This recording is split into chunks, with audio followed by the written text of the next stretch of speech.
Good morning, students. Today we are going to discuss about our new topic, heating effect of current. Heating effect of current. धारा का ऊष्मीय प्रभाव. धारा का ऊष्मीय प्रभाव किसको कहते हैं वो हम लोग देखेंगे. धारा का ऊष्मीय प्रभाव. तो इसमें हम लोग देखेंगे कि मान लेते हैं कि हम एक कोई कंडक्टर लेते हैं. मान लीजिए ये कोई कंडक्टर है जिसका रेजिस्टेंस, जिसका प्रतिरोध है R. इसको हम एक सर्किट से जोड़ देते हैं. इलेक्ट्रिक सर्किट है, की है, स्विच है. इसका इलेक्ट्रोमोटिव फोर्स मान लीजिए पोटेंशियल V है. I एम्पियर का करंट पास कर रहा है, यानी Q कूलम्ब का चार्ज इन T सेकेंड. ये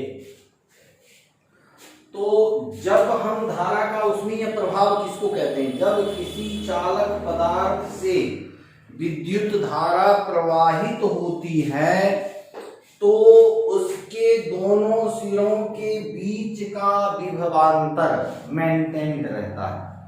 तो धारा प्रवाहित करने के कारण चालक पदार्थ गर्म होता है और इसके तापक्रम में परिवर्तन होता है. तो इसी प्रभाव को धारा का ऊष्मीय प्रभाव कहते हैं, क्योंकि जब गर्म होगा तापक्रम बढ़ेगा तो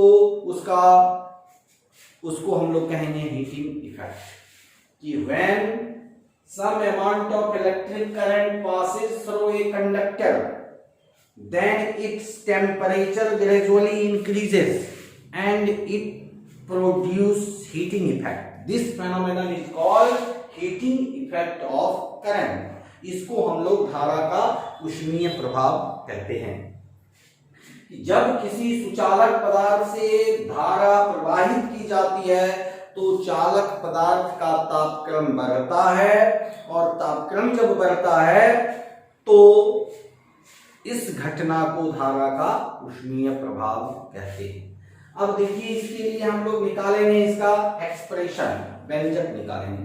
मान लेते हैं कि I एम्पियर की धारा प्रवाहित की जा रही है तो आवेश Q कूलम्ब का आवेश T सेकेंड तक प्रवाहित होता है. तो हम पढ़े हैं I equal to Q by T या Q इक्वल टू IT. मान लेते हैं यहां से यहां के बीच का विभवांतर V है और यहां से यहां तक जो आवेश जो यहां से यहां तक ट्रांसफर कर रहा है एक टर्मिनल से दूसरे टर्मिनल तक, उसमें किया गया कार्य यदि W हो तो विभवांतर V equal to W by Q. V equal to W by Q and W equal to V into Q. Ohm के नियम से according to Ohm's law, Ohm के नियम से V इक्वल टू IR. तो हम लिखेंगे W equal to I into R into Q.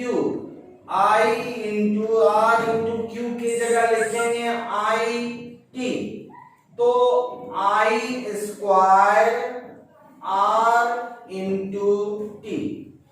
ये हो गया आपको वर्क डन.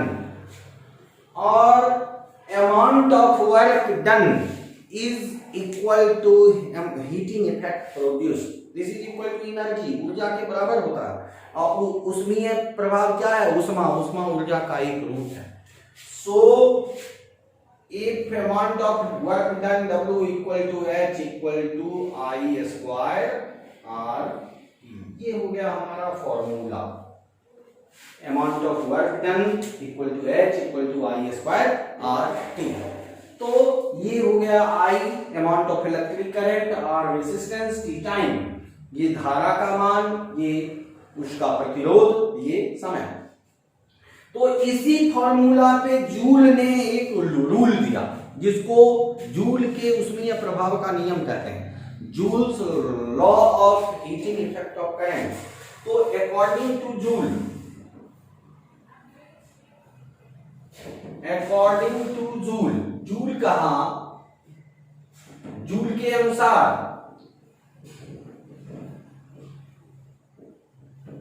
जूल के अनुसार amount of heat produced is directly proportional to square of magnitude of electric current. धारा के प्रवाह के परिमाण के वर्ग के सीधा समानुपाती होगा। और दूसरा, heat produced directly proportional to resistance, जिसका प्रतिरोध जितना ज्यादा होगा उससे हीटिंग इफेक्ट भी उतना ही ज्यादा होगा। और तीसरा, amount of heating effect is directly proportional to change in temperature या टाइम पीरियड। समय जितना ज्यादा समय तक धारा प्रवाहित करेंगे उसमें प्रभाव का भी मान उतना ही अधिक होगा। तो ये जूल ने दिया, जूल के अनुसार।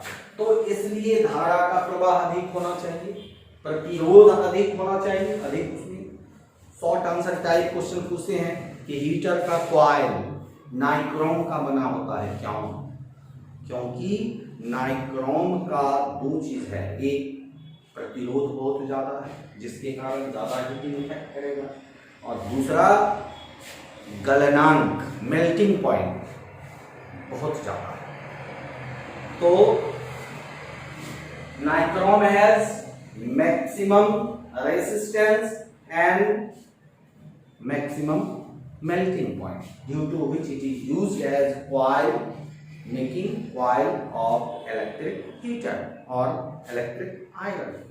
तो ये हो गया हीटिंग इफेक्ट ऑफ करंट।